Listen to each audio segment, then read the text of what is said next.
Ninakusalimu kwa jina lipitalo majina yote. Hili si jina la mtu awaye yote, bali ni jina la Bwana wetu Yesu Kristo. Ninakualika katika mfululizo wa masomo ya kesha la asubuhi, na leo ikiwa ni Aprili ya 17 ya mwaka 2025. Tunaendelea na mfululizo wa masomo haya, Muinue Yesu juu. Tuombe. Mtakatifu Baba yetu na Mungu wetu uliye mahali pasiri juu mbinguni, jina lako takatifu litukuzwe. Tunakushukuru kwa sababu ya wema wako na ulinzi wako pamoja na fadhili za milele ambazo tumeziona katika maisha yetu. Hakika pendo lako ni la ajabu. Sote tunaleta shukrani na sifa kwako, maana umedumu kwa pamoja nasi kila wakati. Tunakushukuru kwa ajili ya afya zetu. Tunakushukuru kwa ajili ya uzima ambao umeweka ndani yetu. Tunaomba kwa ajili ya ambao wamekuwa hawawezi katika maisha yao, pengine ni katika afya, pengine ni katika mahitaji yao mbalimbali. Au ukawasikie wanapokuita, nasi ukatufanye kuwa mibaraka kwa wale ambao tutakutana nao sana mapenzi yako, katika jina la Yesu. Amina. Mada ya leo inasema kudumu, kuendelea katika utambuzi. Kitabu cha Injili kama ilivyoandikwa na Yohana sura ile ya 14 aya 26 inasema, lakini huyo msaidizi, huyo Roho Mtakatifu ambaye Baba atampeleka kwa jina langu, atawafundisha yote na kuwakumbusha yote niliyowaamuru. Kijana anayeifanya Biblia kuwa kiongozi wake hahitaji kukosea njia ya wajibu na ya usalama. Kitabu hicho kitamsaidia kutunza uadilifu wa tabia yake, kuwa mkweli na kutofanya udanganyifu. Itamfundisha kwamba kamwe hapaswi kuiasi sheria ya Mungu ili kufanikisha jambo analolitamani, hata kama kutii kutahusisha kujitoa kafara.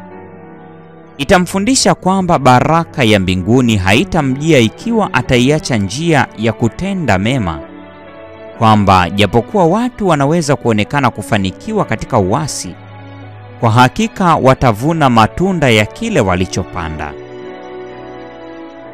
Wale tu wasomao maandiko kama sauti ya Mungu akiongea nao ni wanafunzi wa kweli. Wanatetemeka wanaposikia sauti ya Mungu, kwa maana kwao ni uhalisia ulio hai. Wanafungua uelewa wao kwa uongozi wa Mungu na kuomba kwa ajili ya neema, ili waweze kujipatia maandalizi kwa ajili ya huduma. Mtafutaji wa ukweli anaona udhaifu wake mwenyewe, kushindwa kwake, kutokuwa na tumaini katika kujitumainia nafsi kwa ajili ya haki, pale nuru ya mbinguni inapowekwa mkononi mwake.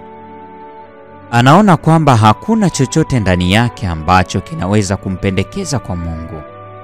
Anaomba kwa ajili ya Roho Mtakatifu, mwakilishi wa Yesu, ili awe kiongozi wake daima, ili amuongoze katika kweli yote.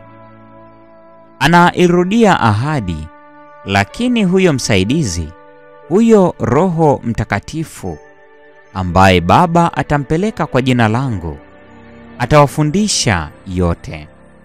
Injili kama ilivyoandikwa na Yohana Mtakatifu sura ile ya 14 aya 26.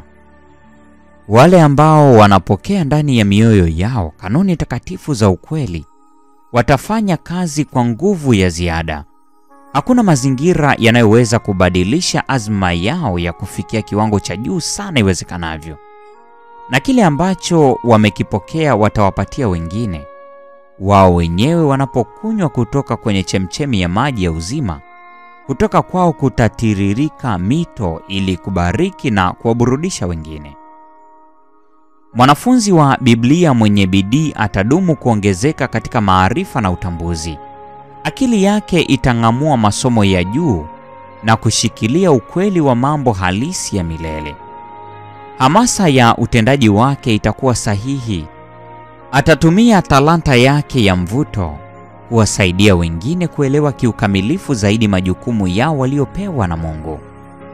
Moyo wake utakuwa chemchemi ya furaha anapoona mafanikio yakitokea katika juhudi zake za kuwapatia wengine baraka ambazo amezipokea. Talanta ya maarifa ikitakaswa na kutumiwa katika huduma ya Bwana, kamwe haipotei. Juhudi za kujitoa mhanga ili kufanya mema zilifikiwa kwa mafanikio.